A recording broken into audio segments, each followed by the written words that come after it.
안녕하십니까. 충주에 있는 재단법인 국원문화재연구원장으로 재직하고 있는 장준식입니다. 오늘은 중원 지역에 가지고 있는 불교 문화와 그 성격에 대해서 간략하게 말씀드리도록 하겠습니다. 먼저 이 자료 화면을 보시면서 지금 현재 화면에 두 개의 불상이 놓여져 있습니다. 이게 우리 한국을 대표하는 불교 미술로서 여러분들이 너무도 친숙하게 잘 알고 계시리라 믿습니다. 특히 왼쪽에 있는 보시는 쪽에서 왼쪽에 있는 국보 78호 이 명칭이 상당히 길죠. 금동 미륵보살 반가사유상이라는 긴 명칭을 가지고 있습니다. 이 부처님이 앉아있는 자리를 이렇게 형태를 결가부자라고 그러는데, 이 결가부자한 상태에서 한쪽 다리를 풀어내렸기 때문에 그 무릎 가자를 써서 반가라고 그러고, 턱에다가 손을 대서 깊이 생각하는, 즉 사유하고 있는 상이 돼서 이것을 금동 미륵보살 반가사유상이라고 합니다. 우리의 국립중앙박물관이 경복궁 시대를 마감하고 현재 용산 시대로 다 옮겨갈 때 이 두 구의 불상이 맨 마지막까지 최후까지 그 메인홀의 양쪽을 놓고 있었습니다. 그것은 바로 우리 국민이 한 분이라도 더 이 미륵보살 반가사유상을 친견하고 보고 감상할 수 있도록 하는 그러한 배려였습니다. 근데 우리 국민들이 잘 아는 바와 마찬가지로 1880년에 로댕의 생각하는 사람이라고 하는 작품은 그 작품과 작가까지를 잘 알고 있습니다. 그러나 그보다 1200여 년 전에 만들어진 이와 같은 우수한 걸작인 이게 조각사에서도 굉장히 만들기가 어려운 작품입니다. 측면을 드러내고 턱에다 한쪽 송이를 올리고 있는 것이 굉장히 어렵다고 합니다. 근데 이와 같이 1200여 년 앞서서 만들어진 이러한 작품은 잘 이해 못하는 것이 현실이라고 생각하여집니다. 그래서 제가 오늘 이것을 갖다가 전시한 이유는 바로 충주 앙성면 봉황리라고 하는 곳에 마애불상이 9구가 있습니다. 물론 이 오래돼서 얼굴이 부분이 파손이 되었지만 자세히 보시면 같은 형태입니다. 한쪽 무릎 위에다 한쪽 발을 올리고 가볍게 한쪽 손이 그 발목을 잡고 있고, 또 한쪽 손은 무릎 위에 올려서 굽혀서 턱에다가 손을 고이고 있는 이러한 형태가 그대로 돌로 조각이 되어진 것이죠. 그래서 이것이 반가사유상을 조각을 했는데, 물론 이 반가사유상이라고 하는 것은 대개 미륵보살상 자체가 좀 전쟁의 시대라든지 평화로운 시대가 아닌 때 더 많이 제작이 되어집니다. 예를 들어서 우리나라 같은 경우에는 삼국시대의 전쟁 기간이었죠. 또 이제 후삼국시대도 마찬가지고 이렇게 만들어지는데, 지금 여기 있는 왼쪽에 있는 이 작품은 일본의 국보 1호로 통칭이 되고 있는 바로 광룡사에 있는 목조 반가사유상입니다.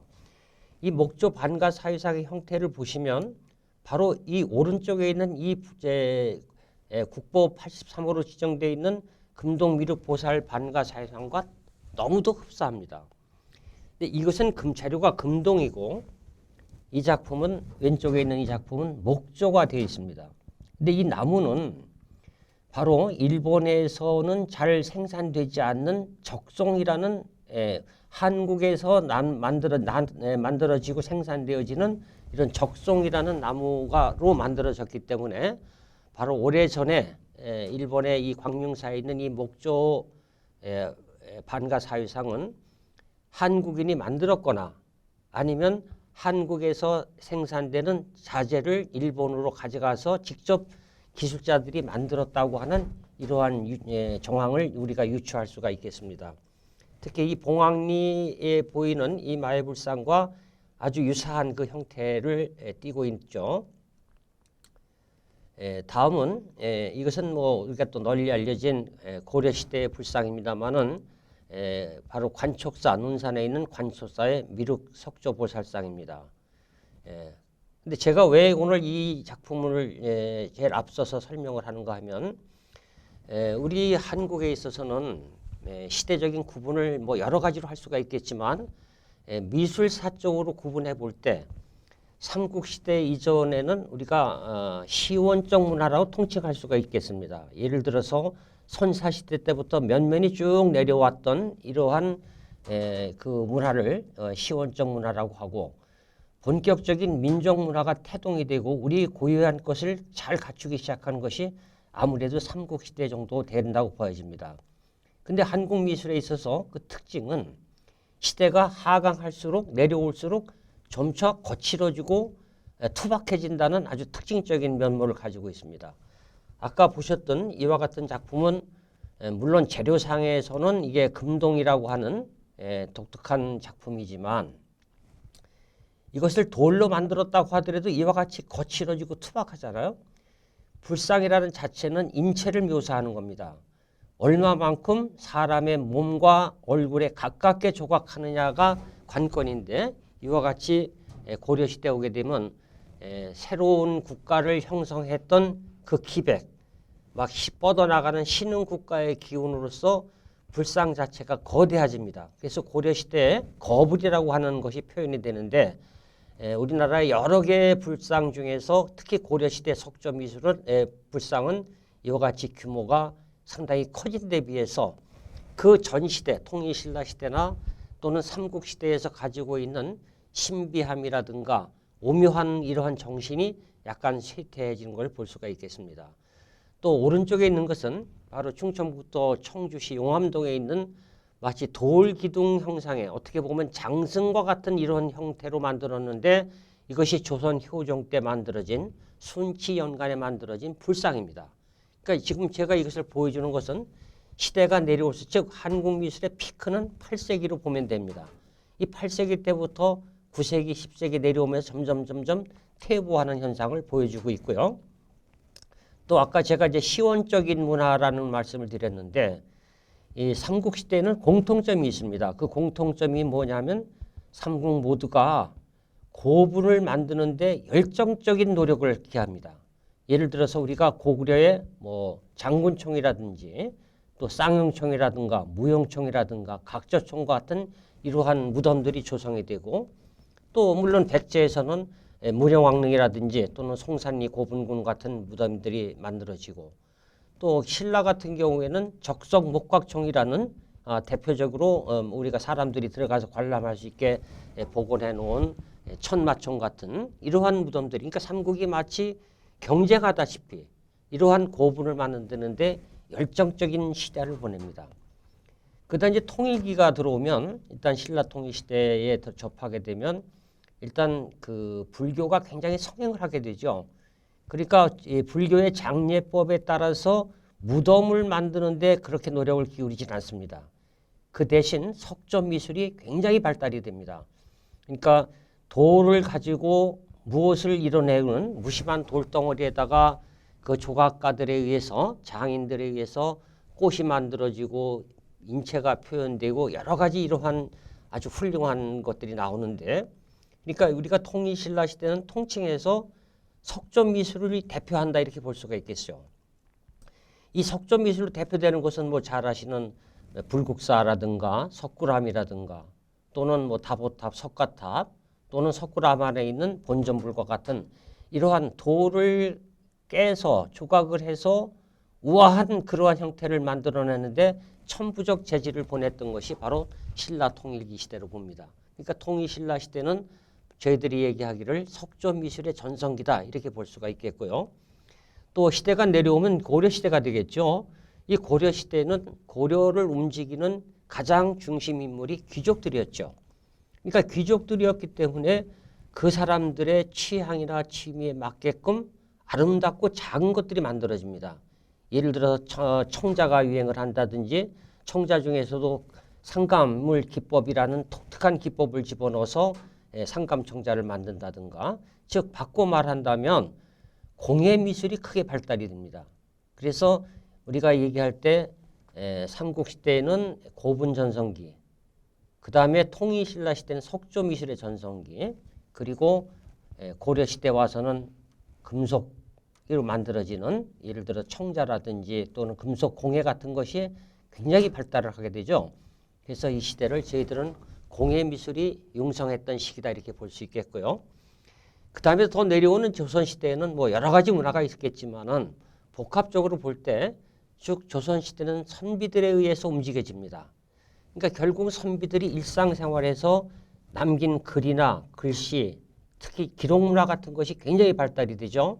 그래서 전 세계에서 유례가 없을 만큼 500년 역사를 기록으로 남긴 왕조실록이라든가 뭐 비변사일기라든가 승정원 일기 같은 이러한 모든 그 기록, 그러니까 서예라든지 이러한 것들이 발달이 돼서 이것을 선비들에 의한 문화가 융성을 했기 때문에 이 사반 문화의 전성기다 이렇게 구분할 수가 있겠습니다.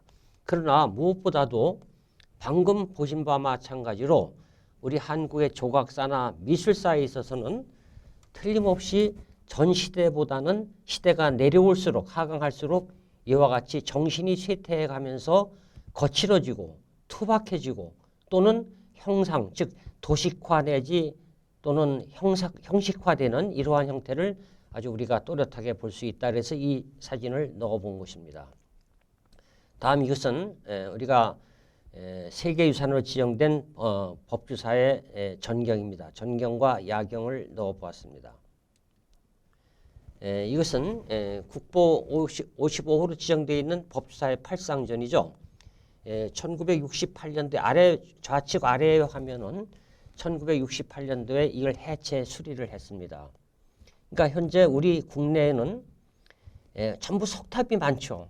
그래서 한국을 일컬어서 석탑의 나라라고 말하고 있잖아요.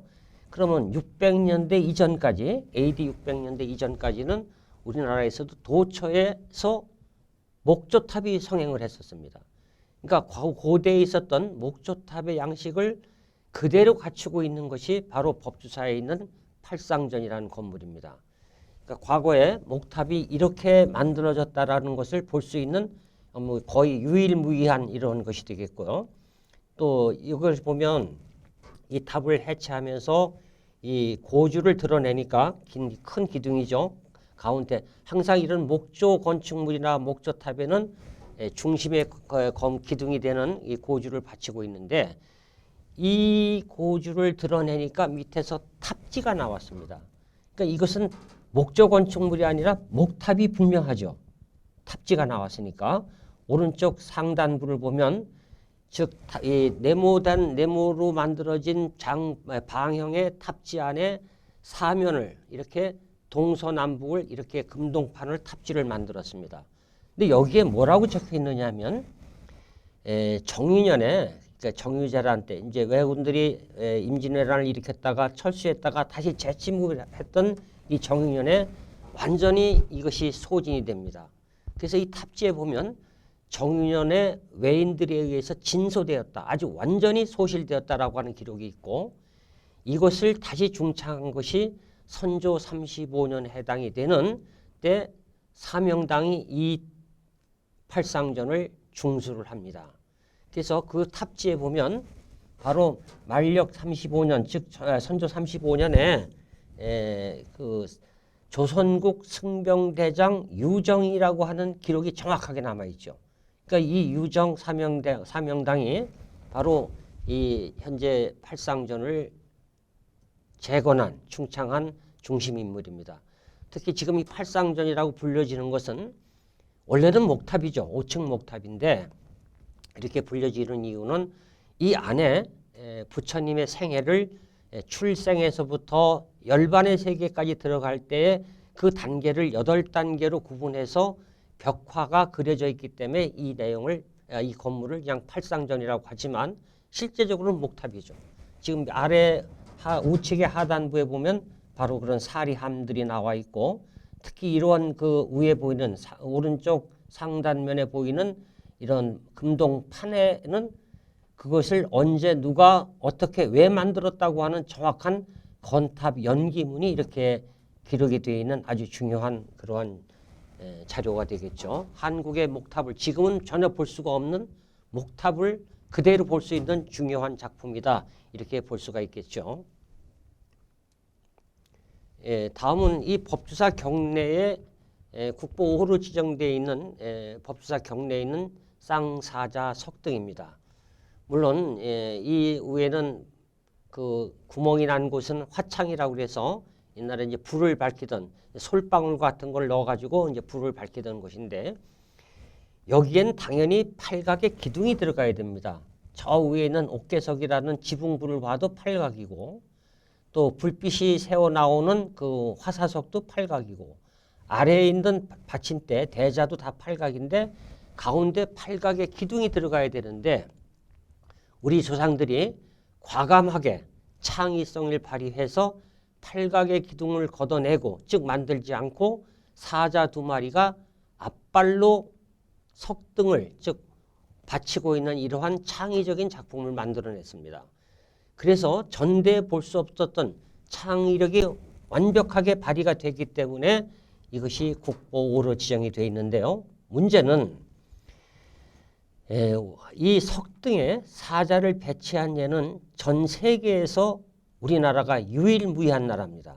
그러니까 중국에도 없고 일본에도 없고 또 태국에도 없고 뭐 캄보디아에도 없고 어쨌든 이 석등에 사자를 배치하고 있는 예는 바로 전 세계에서 우리나라가 처음 있는 일이죠.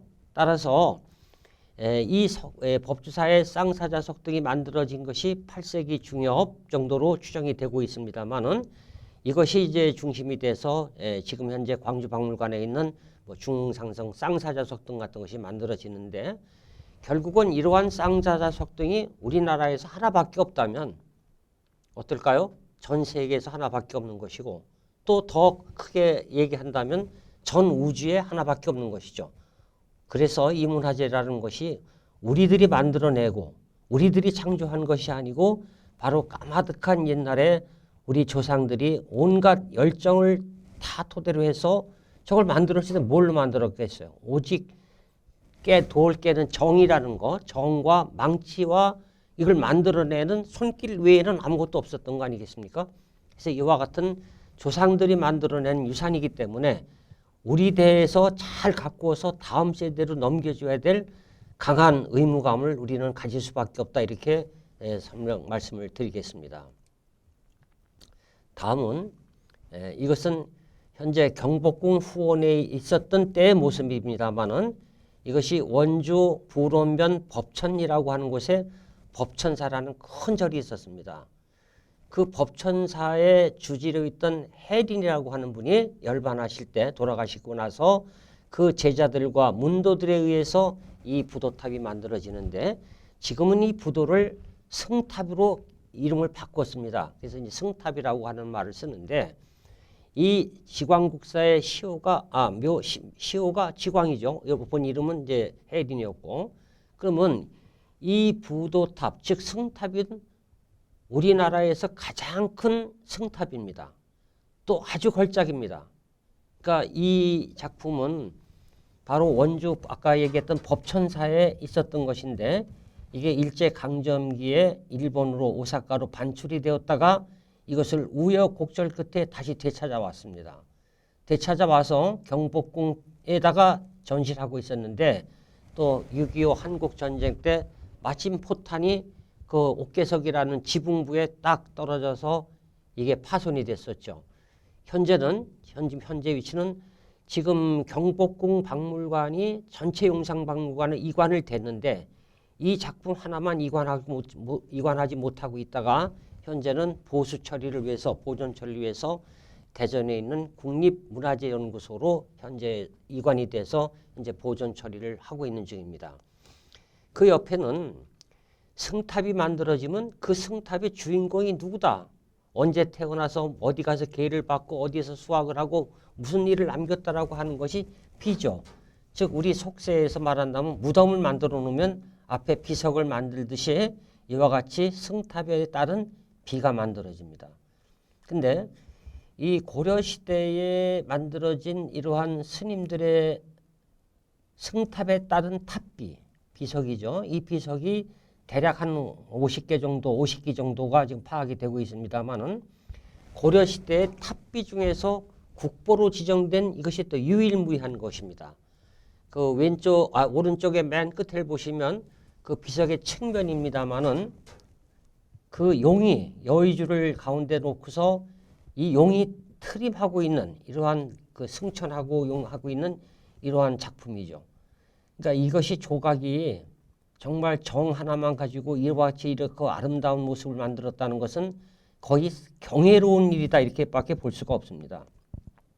현재는 법천사에는 이 비석만 남아 있습니다. 이 비석만 남아 있어서 지금 이제 원주라든지 또는 그 관련되는 모든 분들이 노력을 해서 이 지광국사의 현묘탑을 보존 처리한 다음에 현재는 원위치로 법천사로 다시 이안을 해서 거기다가 모시자라고 하는 이러한 논의가 진행이 되고 또 최근에는 문화재청에서 이것을 승인을 해서 불원관 이 지광국사 현묘탑 우리 한국 부도의 승탑의 걸작이죠. 이 걸작이고 한국 승탑을 대표할 수 있는 이 지광국사 현묘탑은 불원관 원인 자리인 원위치로 환원될 것으로 지금 기대가 되고 있습니다.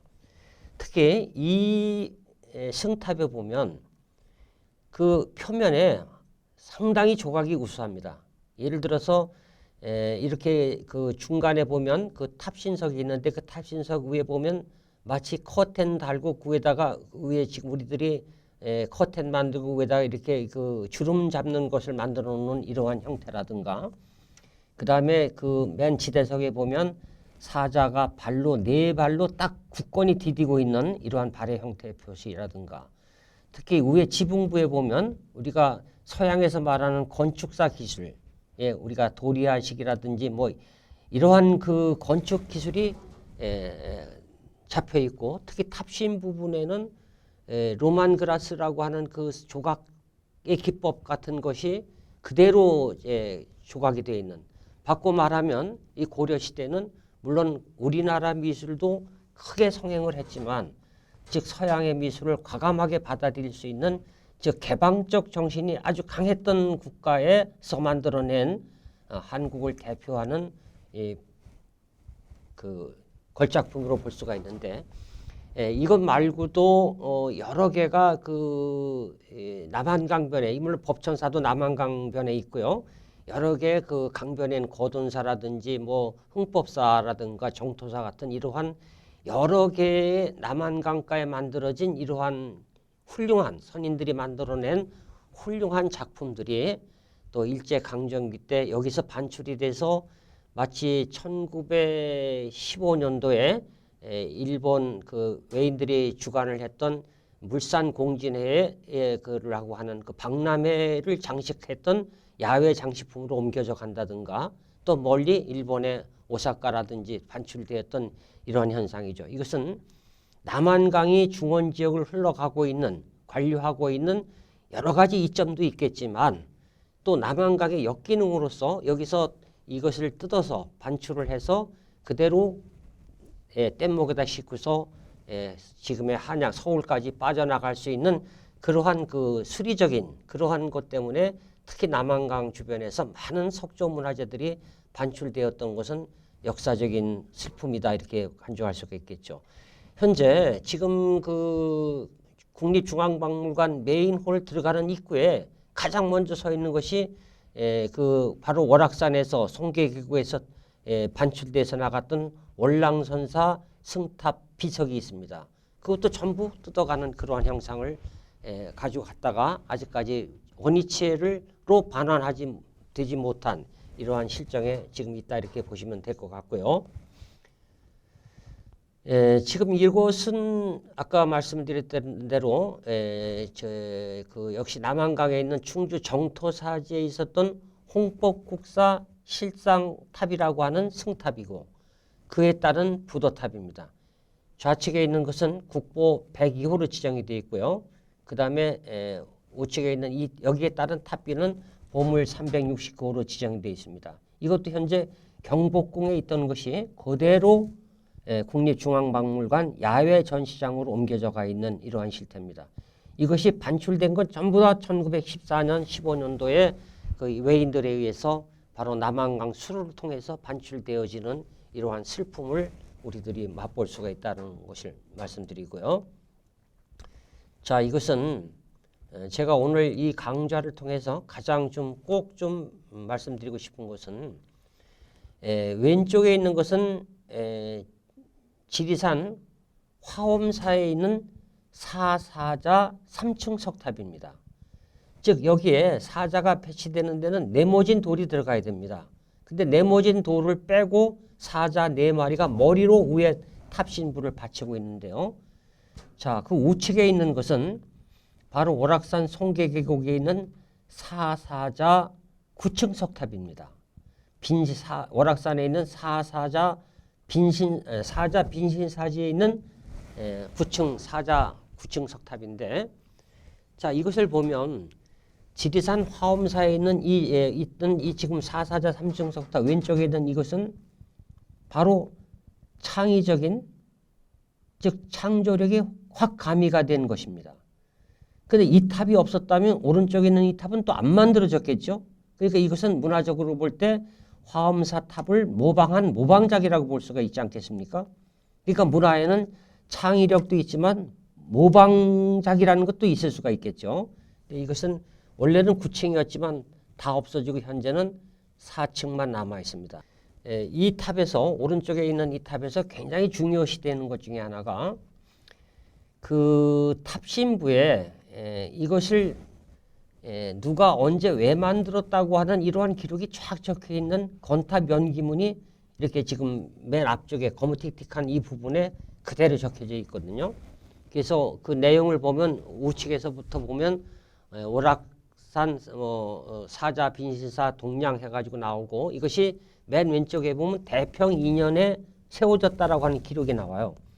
대개 탑이라고 하는 것은 탑 내부에서 그 건탑에 관해서 쓰여진 그 탑지가 나오는 데 비해서 이 탑은 바로 표면에다가 그 탑을 만들게 됐던 사연과 만들었던 절대연대를 그대로 여기다 적어놓고 있거든요.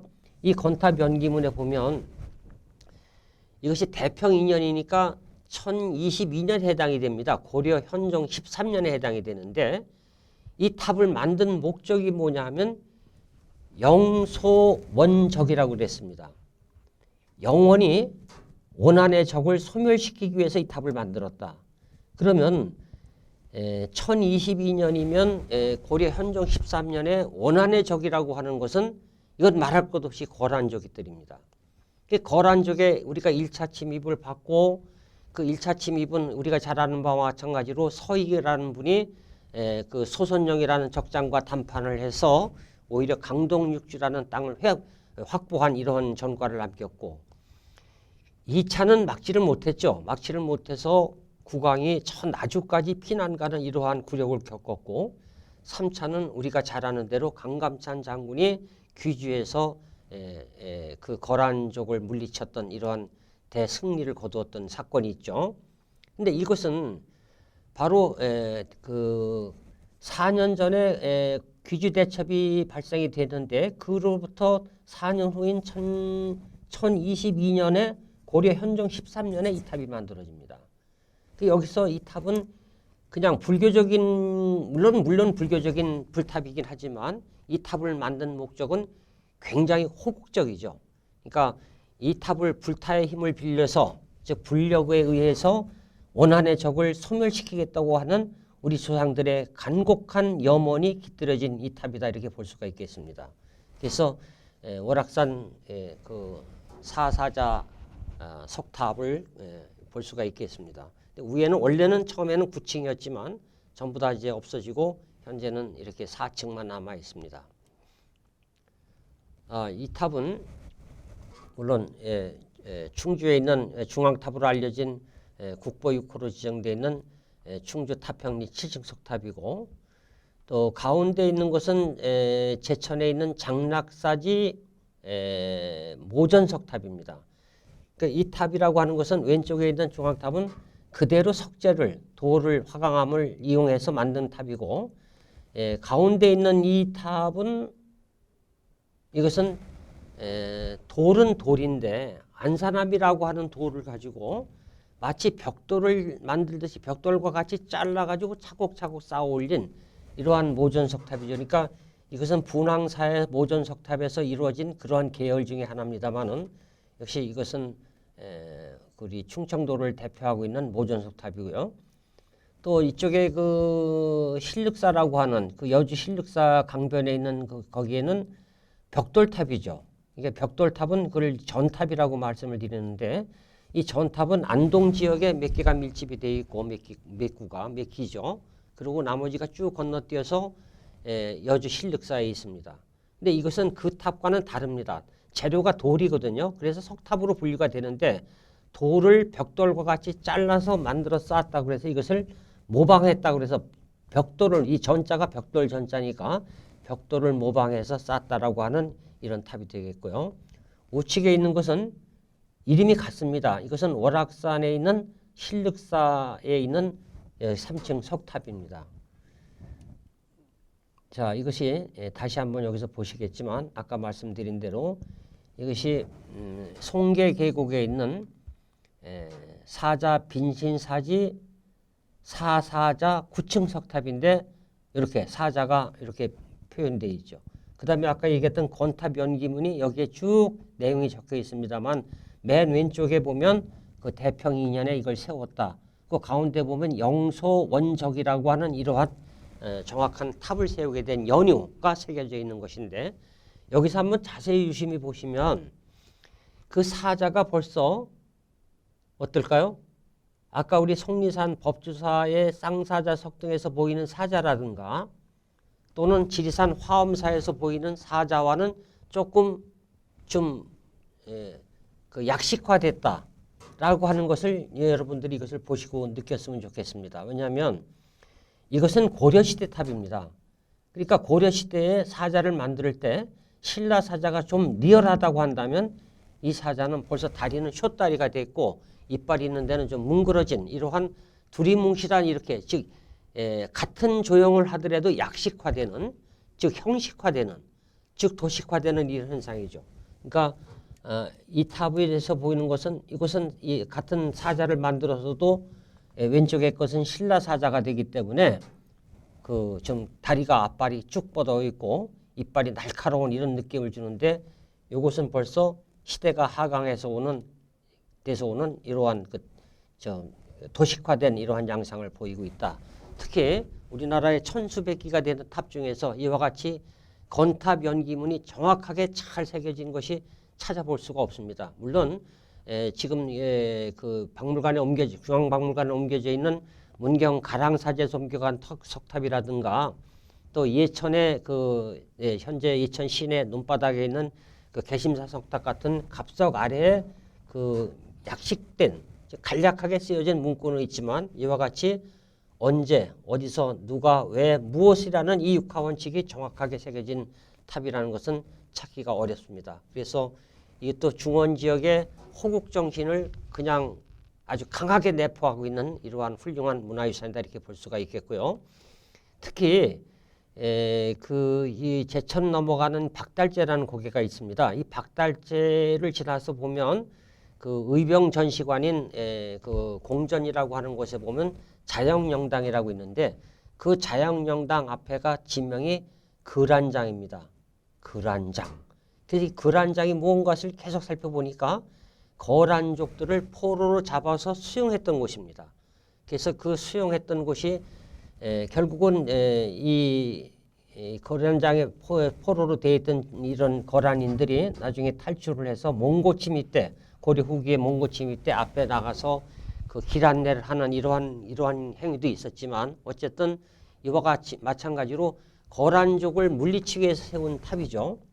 그래서 이 근방에 거란장이라는 포로 수용소까지 가지고 있었다라고 하는 것을 참조하시면 될 것 같고, 근데 문제는 이 대평 2년이라는 연호가 거란족의 연호입니다. 그래서 지금 제가 가장 관심을 갖는 것 중에 하나가 이 탑이 세워진 목적은 아까도 수없이 말씀을 올렸지만 일단 거란족을 섬멸하고자 하는 그런 의미에서 세워졌는데 이 간기라고 그러죠. 만들어진 연대에 보면 거란족의 연호를 썼다고 하는 것도 참 좀 특이한 것이고 이것이 고려 현종 목종은 결국 여러분들이 알다시피 그 고려 시대에 목종왕이 폐위가 됩니다. 강조에 의해서. 그 목종이 폐위가 되면서 너 어디로 갈래 하니까 충주로 간다고 그랬어요. 근데 충주로 간다고 하는 이유는 그 외가 세력, 즉 고려 시대를 대표하는 충주유씨라는 즉 유공달의 후손이 여기에 가장 중심 세력이었기 때문에 일로 오다가 교사를 당하고 마는데 결국 현종은 강조의 쿠데타에 의한 정권이 되기 때문에 그러한 그 현종이 참 어린 시절에 상당히 그 삼각산에서 고초를 겪고 구사일생으로 살아나기도 했지만 어쨌든 그러한 그 과정이 여기에 담뿍 담겨 있다 이렇게 보시면 될 것 같습니다.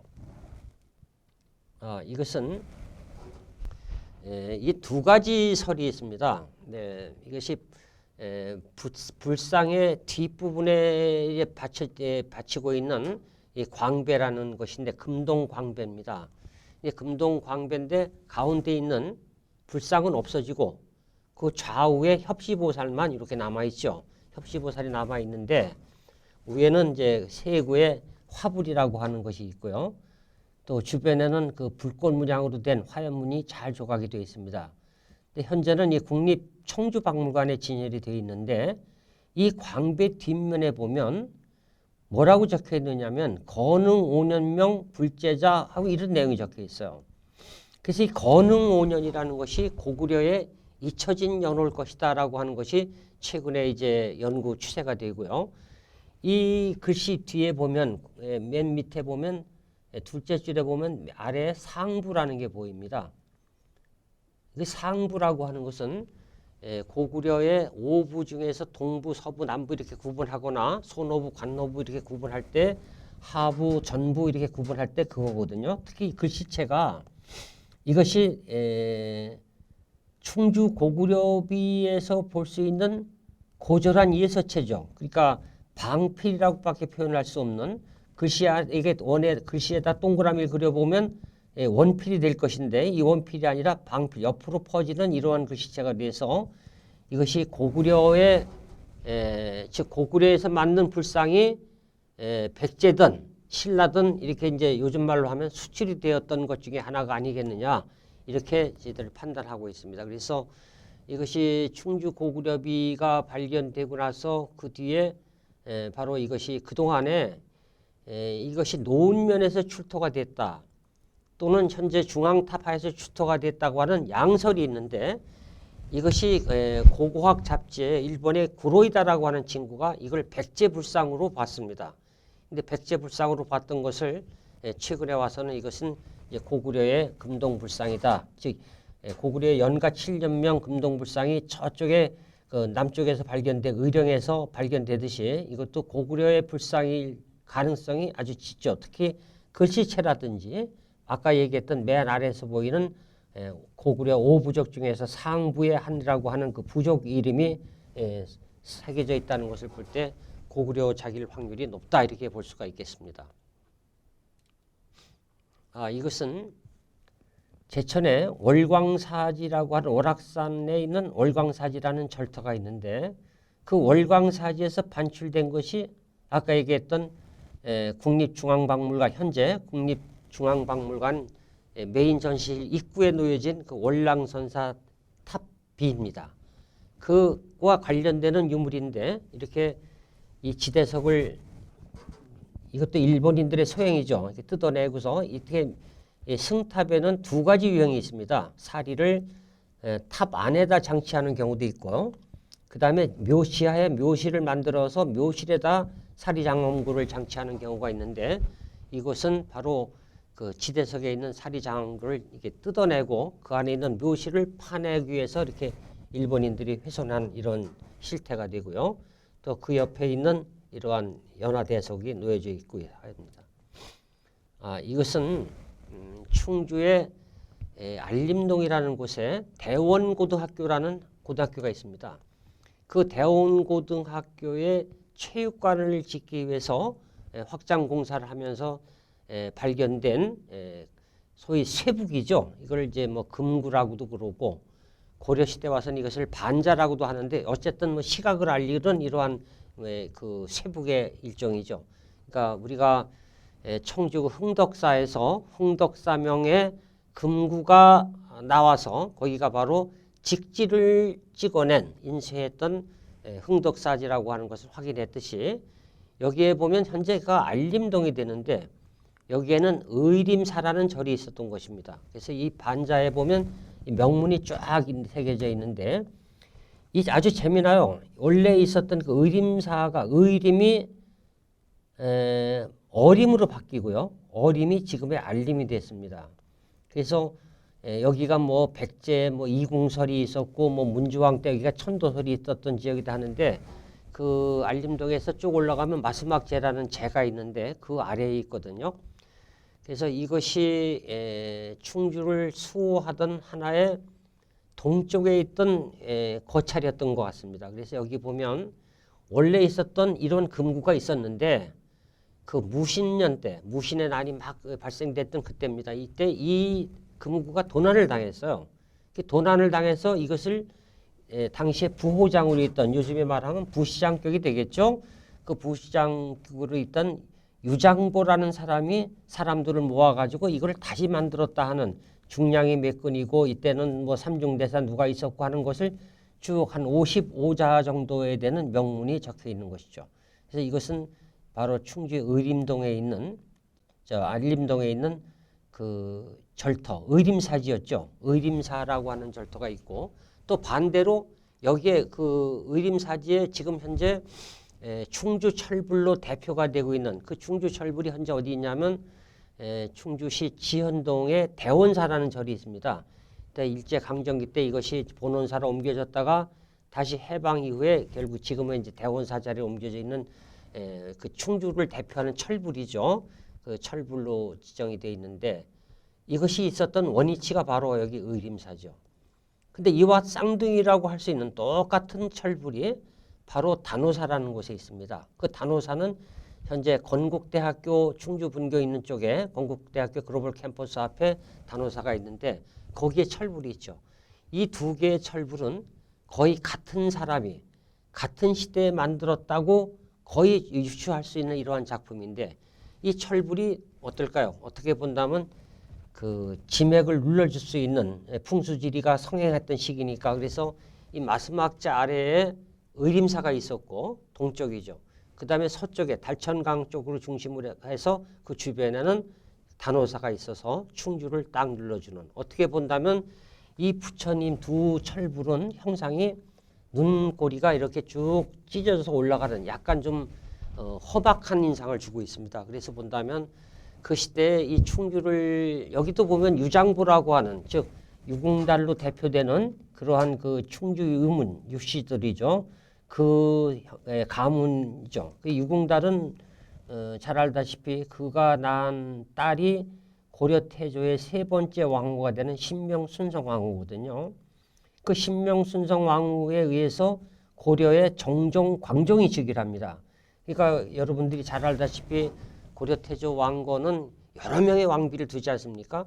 그 여러 명의 왕비 중에서 자기 소생을 2명씩 국왕으로 올릴 수 있었다는 것은 결국은 그 외갓집 세력, 즉 자기네 세력들이 그만큼 강했다고 하는 충주 유문이 강성했음을 의미해 줄 수 있는 것이거든요. 그래서 이것도 충주 유문과 관련되는 그러한 그 작품 중에 하나다 이렇게 볼 수가 있겠죠. 그래서 혹시나 이제 그 견강부회가 될는지 모르겠지만 충주라는 지역을 둘러싸고서 동쪽에 철불을 놓고 또 서쪽에 철불을 놓아서 어떤 지역을 뭐 방어하거나 지맥을 누른다든지 이러한 그 불타의 힘을 빌려서 그 호위하려는 그러한 상황이 연출된 것이 아닌가 이런 생각도 해봅니다.